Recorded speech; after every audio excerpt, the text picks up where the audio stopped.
Assalamualaikum warahmatullahi wabarakatuh. Salam serta salam kula panjatkan puji dan puji syukur kehadirat yang terhormat Bapak dosen pengampu Imad Hikmat MM. Saya akan memperwakilkan dari kelompok 4 yang berisi dari anggotanya Sawiyah, Alvira, Riko, dan saya sendiri yaitu Nita Hunini.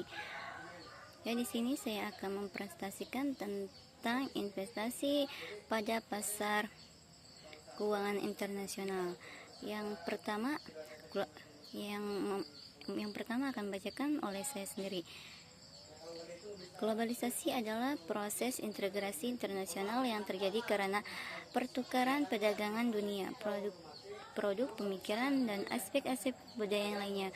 Kemajuan infrastruktur, transportasi, dan elektronik di globalisasi juga berarti suatu proses yang mendapatkan masyarakat dunia bisa menjangkau suatu dengan yang lain atau saling terhubungkan dalam semua aspek kehidupan mereka, baik dalam budaya, ekonomi, politik, teknologi, maupun lingkungan. Selanjutnya yang akan membacakan saudari Baik, saya izin melanjutkan, yaitu selanjutnya itu tentang pengaruh globalisasi terhadap perkembangan pasar internasional, merujuk pada berbagai dampak yang timbul pada proses integrasi ekonomi global terhadap pasar-pasar keuangan di berbagai negara. Berikut ini adalah beberapa aspek utama yang dapat mempengaruhi globalisasi terhadap perkembangan pasar internasional. Yang pertama yaitu peningkatan perdagangan dan investasi. Yaitu globalisasi memungkinkan perdagangan internasional yang lebih bebas dan aliran investasi yang lebih besar antara negara-negara. Yang kedua, integrasi pasar keuangan, yaitu globalisasi memfasilitasi integrasi pasar keuangan internasional. Investor dan lembaga keuangan dapat dengan mudah mengakses pasar modal di berbagai negara, memperluas kesempatan investasi dan diverifikasi portofolio mereka. Selanjutnya yaitu negara. Hal ini dapat mempermudah aktivitas perdagangan lintas batas dan mengurangi hambatan birokrasi dalam pasar internasional. Yang keempat, perkembangan teknologi keuangan. Globalisasi mendorong inovasi dalam teknologi keuangan atau finance yang memungkinkan transaksi keuangan yang lebih cepat, aman, dan efisien di seluruh dunia. Selanjutnya yang kelima yaitu diverifikasi dan manajemen risiko. Akses yang lebih besar terhadap pasar internasional memungkinkan perusahaan dan investor untuk diverifikasi risiko mereka dengan lebih baik.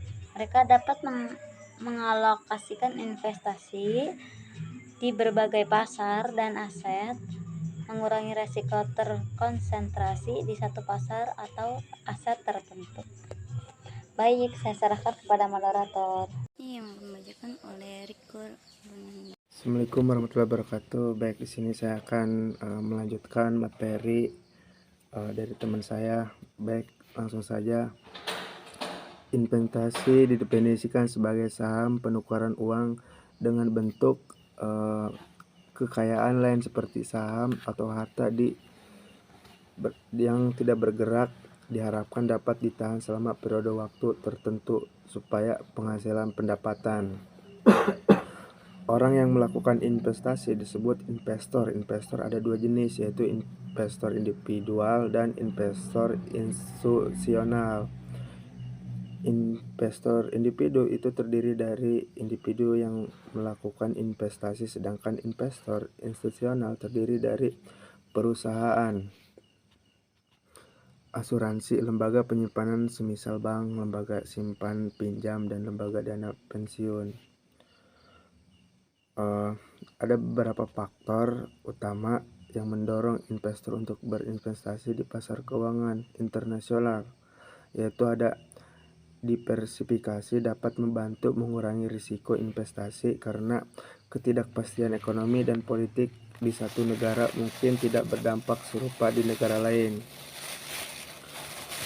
2. Potensi keuntungan. Pasar keuangan internasional seringkali menawarkan peluang untuk mendapatkan keuntungan yang lebih tinggi daripada pasar domestik beberapa negara atau wilayah. dapat mengalami perubahan ekonomi yang lebih cepat atau memiliki sektor-sektor industri yang berkembang pesat. Nah, mungkin itu saja yang saya paparkan dari terkait presentasi ini. Saya serahkan kepada moderator. Selanjutnya yang akan membacakan saudari Elvira. Menurut Dewi dan Vijaya 2018 mengatakan bahwa investasi itu terbagi dari 4. Yang pertama ada investasi kekayaan atau real. Investasi pada aset nampak nyata, misalnya tanah, gedung, atau bangunan. Yang kedua ada investasi kekayaan pribadi yang tampak, seperti emas, berlian, dan barang antik. Yang selanjutnya ada investasi keuangan. Ini seperti deposito, saham, atau obligasi. Dan yang terakhir ada investasi komoditas. Ini seperti pada barang seperti kopi atau kelapa sawit.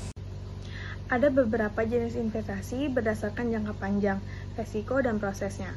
Hal-hal tersebut perlu diketahui guna memastikan ketepatan antara alasan dan cara melakukan investasi. Menurut jangka waktunya, terbagi menjadi 3. Yang pertama ada investasi jangka pendek, yaitu investasi yang dilakukan tidak lebih dari 12 bulan. Yang kedua ada investasi jangka menengah, yaitu investasi yang memiliki rentang waktu antara 1 hingga 5 tahun. Saya akan membacakan kesimpulan. Kesimpulan, investasi di pasar keuangan internasional menawarkan peluang yang menarik bagi investor untuk meningkatkan penambahan portofolio mereka. Investasikan risiko dan mengakses peluang investasi yang terjadi di pasar internasional. Investasi yang tersedia dan langsung sebagai beragam jenis, mulai dari yang berisiko rendah sampai dengan yang berisiko tinggi, mulai dari yang berpendapatan sampai dengan berpendapatan berinvestasi. Terima kasih dari kelompok saya. Wassalamualaikum warahmatullahi wabarakatuh.